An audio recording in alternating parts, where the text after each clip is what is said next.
সরাসরি সল্টলেকের ছবিটা দেখাই। দেখুন এই বাড়িতেই খুন হয়েছে, এই বাড়ি পিকের বাড়ি, আর এই পিকের বাড়িতেই খুন। সল্টলেকে জিডি ব্লকে মদের আসরে খুন প্রয়াত ফুটবলার পিকে বন্দ্যোপাধ্যায়ের সল্টলেকের বাড়িতে খুন, ছুরি দিয়ে এলো পাথারি কোপ। কেয়ারটেকারকে খুনে গ্রেফতার করা হয়েছে, বাড়ির ড্রাইভারকে। সরাসরি চলে যাব, রৌনক রয়েছে আমার প্রতিনিধি আমার সঙ্গে, রৌনকের সঙ্গে কথা বলবো। রৌনক, ঠিক কি হয়েছিল, ড্রাইভারকে কেন গ্রেফতার করা হলো এবং তদন্তে এখনো পর্যন্ত কি আপডেট? দেখো, একেবারে গ্রেফতার করে ড্রাইভারকে জিজ্ঞাসাবাদ করা হয়েছে। প্রাথমিক সূত্রে জানা যাচ্ছে গতকাল টাকা চুরিকে কেন্দ্র করে তাদের বচসা। জানা যাচ্ছে প্রয়াত ফুটবলার পিকে ব্যানার্জির মেয়ে, তার ব্যাগ থেকে 5,000 টাকা চুরি গেছিল। তিনি জিজ্ঞাসা করেছিল যে এই টাকাটি কে নিয়েছে, যদি নিয়ে থাকে সেটা বলে দিলে সুবিধা হয়। সেক্ষেত্রে বরুণ তার ড্রাইভার ছিল, ড্রাইভারের সঙ্গে সঙ্গে তিনি পরিচালকের কাজ করতেন এবং এই গোপীনাথ মৌরি তিনি কিন্তু এই বাড়ি কেয়ারটেকার ছিল। ঠিক গোপীনাথ মৌরিকে বরুণ তখন বলে যে সেই টাকা এই গোপীনাথই চুরি করেছে এবং সেই বিষয়টি যখন সামনে আসে তখন তারা কিন্তু মদ্যপানের আসর বসেছিল ঠিক এই জায়গায়, বাড়ির যে বারান্দা এখানেই কিন্তু সেই আসর বসে। কথা কাটাকাটি শুরু হয় প্রথমে এই টাকা চুরিকে কেন্দ্র করে, তারপরই কিন্তু একেবারে যেটা জানা যাচ্ছে গোপীনাথ প্রথমে কিন্তু বাড়ির ভেতরে ঢুকে যায় এবং একটি ছুরি নিয়ে আসে, এসে বরুণের গলায় ধরে। তৎক্ষণাৎ সেই ছুরি কিন্তু বরুণ ছিনিয়ে নিয়ে এলো পাথারি এই গোপীনাথ মৌরিকে কোপ মারে।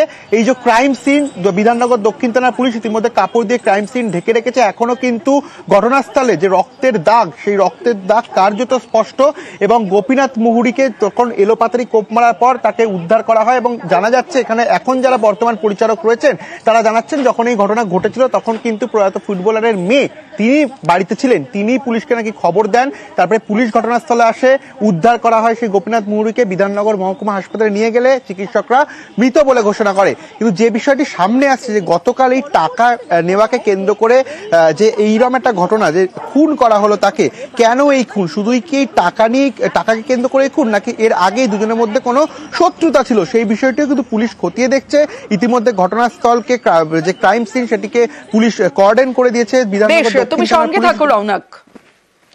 কি করেছিল, কেন মারলে, কি করেছিল? টাকা পয়সা চুরি করেছিল কোন? হ্যাঁ, কি বলেছিল তোমাকে?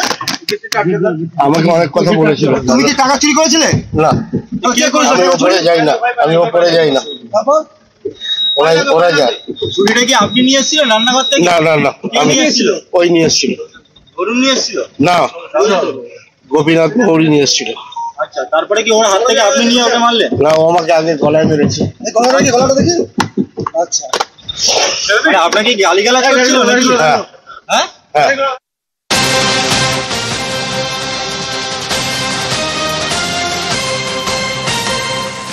5 দিন আগেই ব্যাগ থেকে 5,000 টাকা চুরি, বাড়িতে কাজ করা 5 পরিচারককে টাকা ফেরাতে বলেন পিকের মেয়ে। আর চুরি নিয়ে মদের আসরে পরস্পরকে দোষারোপ কেয়ারটেকার আর ড্রাইভার, আর সেখানেই কথা কাটাকাটি, শেষমেশ খুন। সরাসরি চলে যাব, রৌনক রয়েছে আমার সঙ্গে, রৌনকের সঙ্গে কথা বলবো। রৌনক, এখানেই প্রশ্ন উঠছে, শুধুমাত্র 5,000 টাকার জন্যই খুন নাকি এর পেছনে অন্য কোনো কারণ রয়েছে? আরো একটা বিষয় জানতে চাইবো যে ড্রাইভার পরিচারক দুজনেই পিকে বন্দ্যোপাধ্যায়ের বাড়িতে কর্মরত ছিলেন, তাদের মধ্যে কেমন সম্পর্ক ছিল? এই প্রথম ঝামেলা নাকি এর আগেও অন্যান্য কোনো কারণে ঝামেলা? পরিবার সূত্রে কি জানতে পারছো? দেখো, একেবারেই মার্ডারের যে মোটিভ, সেই মোটিভ কিন্তু পুলিশের জিজ্ঞাসাবাদে প্রাথমিকভাবে উঠে এসেছে। এই যে টাকা চুরি হওয়াকে কেন্দ্র করেই তাদের মধ্যে বচসা শুরু হয়। যেহেতু মদ্যপ অবস্থায় ছিল দুজনেই, সেক্ষেত্রে বচসা এমন জায়গায় পৌঁছায়, প্রথমে হাতাহাতি, তারপরে কিন্তু চুরি দিয়ে এলো পাথারি কোপ মারে এই বরুণ ঘোষ গোপীনাথ মৌরিকে, যার জেরে তার মৃত্যু হয়। এবং যেটা জানা যাচ্ছে সূত্র মারফত, এর আগেও কিন্তু একাধিকবার এই বাড়িতেই এই দুজন পরিচারক মদের আসর বসাতো এবং সেই আসরে কিন্তু টুকটাক ঝামেলা হতো। যেহেতু এই বাড়িতে সবসময় প্রয়াত ফুটবলার যিনি মেয়ে রয়েছে, 2 মেয়ে, তারা থাকেন না, মাঝে সাঝে আসে, সেক্ষেত্রে এই বাড়ির দায়িত্ব কিন্তু এই 5 পরিচালকের ওপরেই। এই গোপীনাথ মৌরি এবং বরুণ ঘোষ তারা কিন্তু প্রায়শই এখানে মদের আসর বসাতো, প্রায়শই তাদের মধ্যে একটা বচসা তৈরি হতো, এমনটা কিন্তু সূত্রপাত জানা যাচ্ছে। গতকালকে এই যে টাকাকে কেন্দ্র করে বচসা এমন জায়গায় পৌঁছায় যে তার জেরে কিন্তু খুন হতে হয় একজনকে।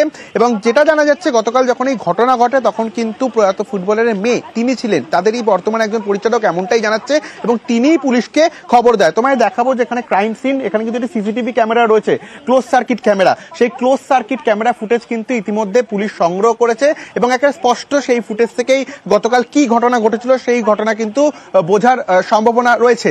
সেক্ষেত্রে মার্ডারের যে মোটিভ, সেই মোটিভ এখনো পর্যন্ত বরুণ ঘোষকে জিজ্ঞাসাবাদ করে যে বিষয়টি জানা যাচ্ছে যে টাকা চুরি হওয়াকে কেন্দ্র করে প্রাথমিকভাবে তাদের বচসা তৈরি হয় এবং মদের আসলে সেই বচসা এমন জায়গায় পৌঁছায় সেক্ষেত্রে কিন্তু গোপীনাথ মুহুরীকে ছুরি দিয়ে এলোপাতাড়ি কোপ মারে এবং তার জেরেই তার মৃত্যু হয়েছে। কিন্তু অ্যাকচুয়াল তার মার্ডারের মোটিভ কি ছিল, এর পেছনে অন্য কোনো শত্রুতা ছিল কিনা সেটাও কিন্তু তদন্ত সাপেক্ষ। ইতিমধ্যে তাকে গ্রেফতার করা হয়েছে, পুলিশ থেকে জিজ্ঞাসাবাদ করছে। শুধু তাই নয়, বাড়ির অন্যান্য যারা পরিচালক তাদেরও কিন্তু বয়ান রেকর্ড করা হতে পারে পুলিশের তরফ থেকে। এবং ইতিমধ্যে যে গোপীনাথ মুহুরীর দেহ, সেই দেহ কিন্তু ময়নাতদন্তের জন্য পাঠানো হয়েছে।